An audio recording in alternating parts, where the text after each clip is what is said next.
The Knicks postgame show is presented by Tri-State Audi. Visit your Tri-State area Audi dealer today. No Jalen Brunson, no R.J. Barrett again, but no matter. For the Knicks tonight in Houston, Julius Randle, 35 points. Houston native Quentin Grimes, who also went to the University of Houston, had 19. Emmanuel quickly followed up his career-high night from his performance against the Spurs with 27 tonight. And the Knicks overcome a sluggish start to beat Houston, closing out 2022 in style, 108-88. Hi, everyone. Great to have you with us from our Delta MSU studios. Bill Pito along with Wally Zerbiak. So big picture now. Knicks are 19-18. Yep. They're going to be over 500 on New Year's Day for the first time since 2012, 2013. And that's the year, of course, they won 54 games. That's an incredible stat. It's a great sign to see this team get this big win. They had lost 5 in a row. They needed to find a way to get a win in any way. And this was more their style of play. Tom Thibodeau grinded out, gritted out, hold Houston, a young team that's not a great shooting team, hold them to 37% shooting, hold them to 30% from the three-point line. They got off to a hot start at the beginning of the game, thought they were feeling good, no R.J. Barrett, no Jalen Brunson, but then the Knicks completely clamped down on the defensive end of the floor and came away with a big-time win to finish this trip at 1-2. You look at the difference between the first quarter and the other 3 quarters is unbelievable. Yeah. Houston scored 35 points in the first quarter. They scored 53 points the rest of the game. In the first quarter, they went 8 of 12 from downtown. We mentioned, though, that they are the worst shooting team in the entire league. So they go 8 of 12 from 3 in the first quarter, and the rest of the game from 3, they go 6 for 34. How's that for inconsistency? Yep, the reality set in. That's what you get from young players. And not having Alperen Sengun, that was a big loss for them. He does a lot for them down low. He makes the game easier for a lot of those guards out there on the perimeter. He's a very good big man that does a lot of those little things, quarterbacking the defense and also orchestrating the offense a little bit. He's a very good passer and makes the game easy for a lot of his teammates. All right, so the Knicks give up those 35 points in the first quarter. They're down 35-27 after the first 12 minutes, but the game turned Wally in the second quarter with the Knicks going on an 18-5 run. Yeah, and, you know, the bench was solid, too. We saw some new faces get some big minutes.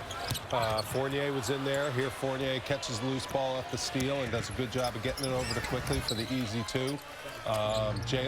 Derrick Rose was also in there quite a bit doing his thing, but this was all Julius Randle. I mean, the way that he's been playing has been absolutely phenomenal. Superstar level every single night. 35 points again tonight. And then Emmanuel quickly's aggressiveness coming off those screens, knocking down shots has been big. But Julius Randle's jumper is just in such a good place right now. His percentages are really high.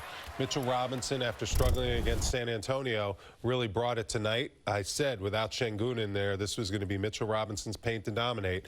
And he had a nice game and really dominated on the interior, had some offensive rebounds, second chance points and stuff like that. This was an overall feel-good win that the Knicks really needed. Get back home and get ready for 2023. All right, so the run in the second quarter gave the Knicks a 4-point lead at the half, and then they cruised in the second half. And as we just touched on, from the beginning of the game until the end of the game, Julius Randle again was fantastic. He's got 9 double-doubles, Wally, in his last 10 games. Tonight, attempted a career-high 16 free throws, 35 points, 12 rebounds, and 6 assists. Yeah, teams have no answer for him right now. When he shoots the basketball at this percentage from deep, he just becomes so difficult to guard. And, you know, the ball, that was a big shot. That was against a zone. Houston slapped the zone on him. One pass, step into that easy horse-type shot, knock it down. How about Julius Randle? Just a lot of effort on the offensive glass. Just getting those extra possessions. Smaller defender on him there, and Garrison Matthews shoots right over him. That's a tough 3. Like, that's like a 1-2, kind of falling away a little bit. I love the release, though. I mean, the release just looks so smooth. I mean, it's coming off his hand perfectly.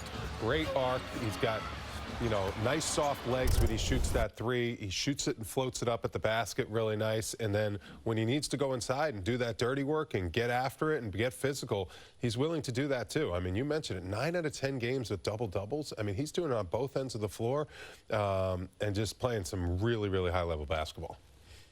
The month of December, too bad for him that it's over, because this has been the best month of his entire career. I mean, we're very close to it. I think if you take a step back, it becomes even more impressive. I mean, he's got to be an all-star, right? He looks like an all-star to me. These numbers are eye-popping. Putting the team on his back every single night. Seems like going for 30 and 10, 15, or 20 every single night. I mean, the way he's playing is just really impressive. And you know, he's a durable guy. He brings it every single night, and he's been putting this team on his back pretty much all season long. You know, he came off a rough year last year, bounced back this year, and is really having, I think, up to date, a career year and one of his best years of his career at this point in this season. Also playing well, Wally, Emmanuel quickly. He had the career-high 36 points in the loss to San Antonio. Yep. I mentioned off the top, 27 more points tonight. Also of note, and we talked about this in the pregame show, 2 turnovers tonight, that's it. So he's only got 4 turnovers as a starting point guard in his last 3 games, and he's playing a ton of minutes. His ability to take care of the ball, I think, has gotten a lot better, and that's an aspect of his game now that is in the upper echelon. He's not making any mistakes as he runs the offense. It's unbelievable how much the Knicks struggled at the point guard position last year and how tidy that position has been this year. Jalen Brunson's been an outstanding pickup in the offseason, and Emmanuel quickly, with Brunson being injured, has just picked up right where Brunson left off. I mean, they do it in a little bit different way. Obviously, Emmanuel quickly does it with a little bit more speed coming off those screen and rolls, but he's just been outstanding. The decision-making is the big part that he's improved upon, you know, throughout the course of his young career. Coming off those screens at the NBA level, you have to learn about angles. You have to learn about how the defense is trying to corral you, guard you, and stop you. And you can tell Emmanuel quickly, hence only 4 turnovers in the 3 starting games that he's had on this road trip. He's very comfortable with where defenses are coming at him, and his decision-making is just at a really high level. You think it's easier for Quickly to play with the first unit? Yeah. Obviously, McBride is also in the starting lineup right now, but how does it impact his play not having to get into the flow when he has to come off the bench? It's always easier to play with a guy like Julius Randle on the floor. I mean, he's one of the top. He's playing like one of the top players in the NBA. He attracts so much defensive attention that he's going to get you open looks, and Julius Randle does that on a nightly basis. So if you're any player on the Knicks, you want to be on the floor when Julius is on the floor when he's playing at this level, because he makes the game easy for everyone else. And Emmanuel quickly understands that. Emmanuel quickly also makes the game easier for Julius Randle, because he uses those screen and rolls, gets Julius Randle the ball where he knows he can knock down those rhythm threes. Those guys have great chemistry together. I mean, the point guard position is very solidified now with the Knicks. All right, so the Knicks snapped their 5-game losing streak, and they win easily tonight in Houston. When we come back, we will hear from Knicks coach Tom Thibodeau and also break down some plays from the Wally Wall as we continue on this New Year's Eve right after this. The Knicks postgame show is presented by Audi. Visit your tri-state area Audi dealer today.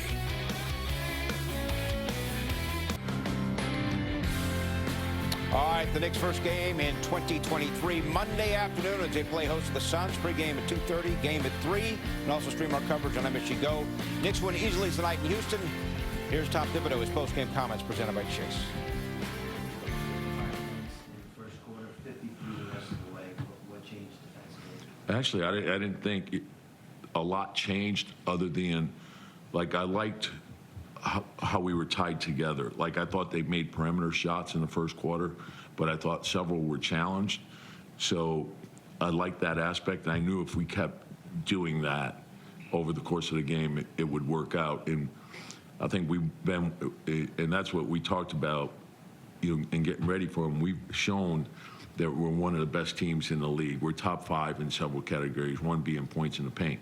But we had not been that over the last 5 games. So that was like the first thing we wanted to shore up. We got to get back to getting our defense tight. And that's where the whole emphasis was. I thought our ball pressure was a lot better, which led to turnovers, which got us into the open floor. And I thought the guys played very hard and very unselfishly, and they played smart. It seemed like shots weren't falling early, and Julius kind of got himself to the line and got up and go. Julius was terrific because he got us to the bonus early, so we ended up getting a lot of free throws, which allowed us to set our defense too. So that was important. But I also thought he made a lot of good plays, and I thought that got us into rhythm, got our team into rhythm, and so I think everyone shares in that responsibility. It's not only what you could do for yourself, but how can you help create the rhythm for the team. And so I thought he did that. I thought we did a good job with the zone. Boban presented problems offensively, but I thought we ended up handling that pretty good. And their athleticism is off the charts. They got a really talented young team. So you just look like he also had 3-4 times crossed it. They double crossed it over. Yeah, no, I thought he made a lot of good plays. When the double came, he was very unselfish. Anytime we can get 2 on the ball, if we get to the right spacing and we get the ball out quick, we know it's high percentage offense. You know, we ended up, I think we took 53s. We made a lot, and that's what we have to do. We want to play inside out, and we benefited from the threes. We benefited from the free throws, and that's what you're trying to take advantage of. But the most important thing is we got back to playing defense. He's averaged almost 30 a game. Nah, he's been all of just under. Yeah. He's just had a monster month, and you know we're asking him to do a lot too. He's scoring, he's passing, he's rebounding, he's playing big minutes. He's handled it all. Another strong start for Quick. How valuable is this experience running a team? Great. You asked the question the other night. To me, it's when you impact winning that then it becomes important. So he scored, he pushed the pace, he got into the paint, he attacked the zone really well. So those were, it wasn't what he did for himself, it's what he did for our team that impacted the game in the way that he did that was so valuable to us. So I thought his all-around play was very good. Just how important was it to get one on a trip? And that's sort of like, and you're right, it's the nature of the league. You win 8 in a row, then you have some tough losses, last possession type losses. And so, and that's part of it. Okay, how do you respond? It's really like not what happens to you, it's how you respond to what happens to you. So, we took a haymaker, it stings, and then you got to bounce back. And you can't look backwards, you got to look ahead, what's next? And the games keep coming. So you want to learn, grow, improve, and just keep doing it throughout throughout the course of the season, there's going to be ups and downs, and you have to navigate it all. How about the effort Mitchell gave? He was terrific late, especially late. Like made a lot of big time multiple effort plays. And on the offensive end, it was the offensive rebounding that was huge. On the defensive end, it was protecting the rim and getting defensive rebounds and loose balls. And Fournier and Rose. Yeah. Good veteran leadership, and both guys went in there and handled their roles great and played very well. And what did you think of Grimes' game? Grimes was terrific.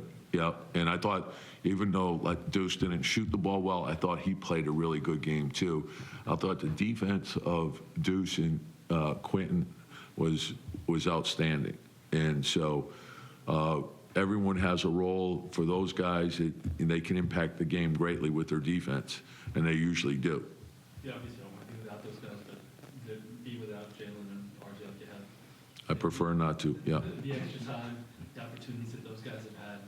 Yeah, and that's the way you have to look at it. Absolutely, it's like you don't want to see anyone get hurt, obviously, but anytime someone does get hurt, it's an opportunity for someone else to step in and grow and learn. Like playing time's important.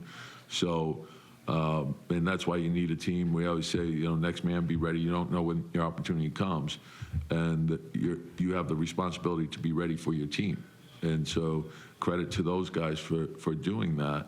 And then, like I said, you don't want to feel too good. Usually, if you start feeling too good, then you get knocked down again. We know we got to get ready for the next one. We're facing a tough Phoenix team. I'm sure you're going to say he's day to day, but any closer with Jalen? He's getting better. And to me, it's with those type of injuries, he does more and more each day. You talk to Jalen, you talk to the medical, and when it's time, it's time. And that's all you could ask him to do: put everything you have into the rehab and getting back. And we don't want anyone out there injured. So if you can't go, we've got more than enough on the bench. Maybe we'll see Brunson on Monday afternoon against the Suns. I guess we obviously will find out on Monday. I thought the coach made a really interesting point about Julius Randle. We look at the box score and say, boy, Randle did everything. Yeah. But the coach talking about the fact that Randle did a great job getting others involved. Totally. Like Quentin Grimes, as we're going to take a look now at the Wally Wall for one of Randle's 6 assists. I mean, his passing has been outstanding. The way he's reading defenses and not turning the ball over has just been tremendous. Now, here comes the double, which has been coming a lot. And freeze it there. Here comes the double team. Everyone's in the middle. And look at the way Randle sees Quentin Grimes over here wide open on this side. And this is, I got to be honest, Houston, like you got to get into an eye when you're going into a double team. I don't know whether a double team's coming, but there's not a lot of thought as to what's going on here. And Grimes is one of the best three-point shooters on the Knicks, so they are leaving him wide open. But Julius Randle just whips that pass across. And I've noticed one thing about Julius Randle's passes. They are on perfect target. It makes a big difference when that pass comes out of a double team and it's right here. It allows the shooter to just get right into his shot. We know Quentin Grimes has a very quick release. And when that pass is here, as opposed to maybe down low or down here where you got to reset it and then shoot, it makes a big difference. And Randle's been on target a lot of times with those passes out of the post. A homecoming for Grimes, grew up in Houston, went to the University of Houston, and right after that make, he had an incredible sequence on defense. Incredible sequence, and you got to keep an eye on Julius Randle. He was awesome all night tonight, and I love the little funny gesture here. Now freeze it there. Look at he passes the ball. Now keep an eye on Julius Randle after this ball gets stolen by the defender. He brings his hands up, freeze it. There he is. He's like, what did I do? I knew I threw a bad one there. He's like, that was very uncharacteristic by him. The defender shoots the gap, gets the steal here, but look at Quentin Grimes. I mean, this guy has a step on Grimes, doesn't quit on it. Look at the hustle. Tari Eason is about 6'8", 6'9", so he's much bigger than Quentin Grimes also. He's a good scorer. Tari Eason gets a little loose with the ball. I don't know why he doesn't dunk this one, but Quentin Grimes' speed allows him to get up there and just get a piece of that ball, knock it off the Houston defender, and get the ball back for the Knicks. I mean, that is the multiple efforts that Tom Thibodeau loves to see by his guys. You make a mistake on the defensive end of the floor, don't hang your head, hustle back on defense, make a good play, and get the ball back. Grimes, great bounce back. Yes. After struggling the other night in San Antonio, had 19 points, and as we just showed you, a great sequence on defense. Up next, we have the MSG 150. Luka, what do we have from him tonight? Suffice it to say, another big point production.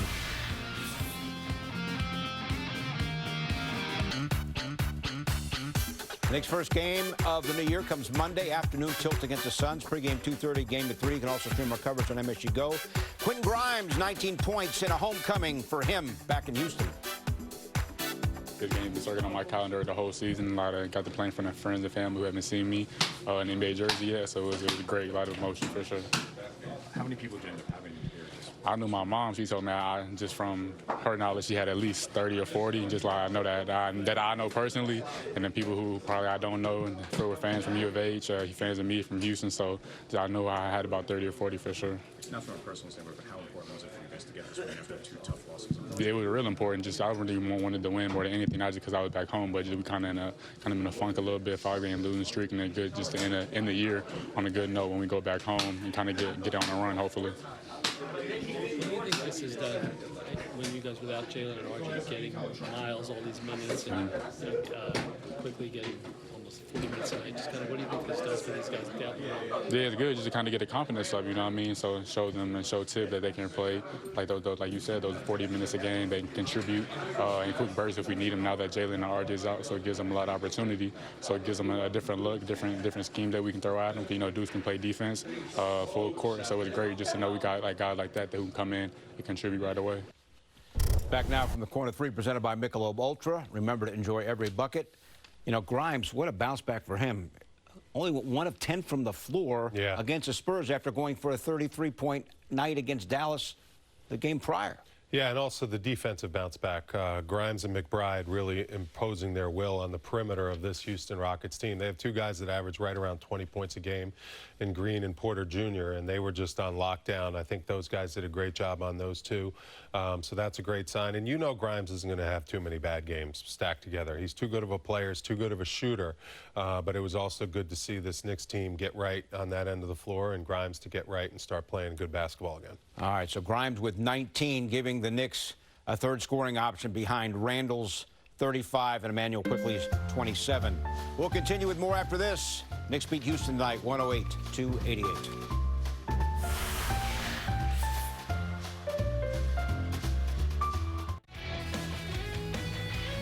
Knicks and Suns on Monday, pregame at 2:30, game at 3. And coming up next, it's the last episode of Checking In with the Knicks, presented by Coinbase of 2022, the last episode of the year, a weekly series recapping all things Knicks culture and crypto, hosted by Bianca Peart. Enjoy, and Happy New Year, everybody. Happy holidays, Knicks fans. Welcome to Checking In with the Knicks, presented by Coinbase. I'm your host, Bianca Peart. Let's jump in with our fast break highlights of the week. Layup, it's good, and the foul. The best offensive rebounder in the NBA today. Down the corner, quickly for three. It's good. Emmanuel Quickly, 5 for 5 from downtown. Now let's check in beyond the locker room for some off-the-court updates. The Knicks celebrated MSG's Garden of Dreams Foundation by hosting GDF Night during last Wednesday's game against the Raptors. GDF youth were featured throughout the night, playing honorary coaches, honorary Knicks, and more. Sam was unable to speak for the first 4 years of his life. But now, here tonight, Sam Prince. Tonight's matchup features the Toronto Raptors and your New York Knicks. Now let's throw it over to Crypto Corner. This week, we're back with wallets. Self-custody wallets are a little safer than hosted wallets. Not even the exchange you're trading on knows your login info, but the responsibility ends with you. And that'll do it for this holiday week with the Knicks. Tune in next week for more Checking In with the Knicks, presented by Coinbase. I'm your host, Bianca Peart. Have a happy new year, and let's go Knicks. Bianca, thanks. All right, Julius Randle with the great Rudy Tomjanovich. Remember, never underestimate the heart of a champion. Right, Wally? 108-88 at the final. He's a heck of a player, too. All right, back with Wally Zerbiak here. Our final moments here in 2022. All right, so the Suns here Monday afternoon, 2:30 pregame, game at 3. Suns have lost 5 out of 6. And remember, Devin Booker is out. He's got a bad groin. Yeah, that's a big break for the Knicks. The Knicks got dominated in Phoenix. I called that game on that West Coast trip. Knicks got to get payback, try to get this win streak started again after losing 5 in a row. Big win tonight, and they got an opportunity against the Suns coming up. All right, so the Knicks won 8 in a row. They lose 5 in a row. Yep. Now they're back in the win column, and they go to January 1 at 19-18. Happy New Year to you. Happy New Year. Happy New Year to the crew, and Happy New Year to all of you who watch the Knicks here and watch us. Love being here. Hope everyone has a happy and healthy 2023. All right, so Monday, we are on the air at 2:30 with a pregame game at 3. Knicks and the Suns. You can also stream our coverage on MSG Go. Coming up next year on MSG, it's the Betting Exchange Holiday Edition. Knicks getting the win column. A homecoming from Quentin Grimes. He had 19. Emmanuel Quickly had 27. Julius Randle led the way with 35, 12, and 6 assists. Knicks beat the Rockets 108-88. Thanks for watching, everybody, and Happy New Year.